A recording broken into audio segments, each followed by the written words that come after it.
goal in these squash cannon drills is to gain a rhythm, which is one of the many advantages of using a squash cannon. The consistent feeds of a squash cannon is probably the best way to learn a rhythm. The only focus in these drills is to time the movement to the ball and back to the tee correctly to gain a rhythm. It's also the movement back to the tee that needs to be timed to push off right when the ball leaves the machine. So make sure you watch the ball leaving the machine. Then move on to a more difficult shot like a 2-wall boast and gain a rhythm. The movement to the ball should be timed well enough so you can make the last step right before striking the ball, which will then help you recover back to the tee. The movement back to the tee also needs to be timed very well.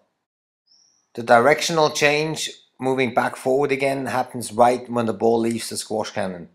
There should be no complete standstill when back at the tee. As you can see with the next example, there is no stopping in the movement. It's slow, but it's continuous. Hit a straight shot off a straight feed. And initially use slow feeds with long enough intervals for students to get a feel for correct timing of the movement. Learning a rhythm will take time, as it depends very much on how well players judge the bounce of the ball. Next, a cross-court coming off the sidewall tends to be a difficult ball to judge, and it's a very good test if a rhythm can be maintained. When working on a rhythm, make sure to warm up the balls to about equal temperature to get the same bounce every time.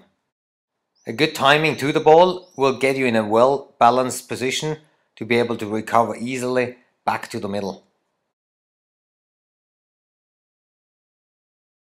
Here's an example of a recovery too quick back to the middle with a loss of momentum.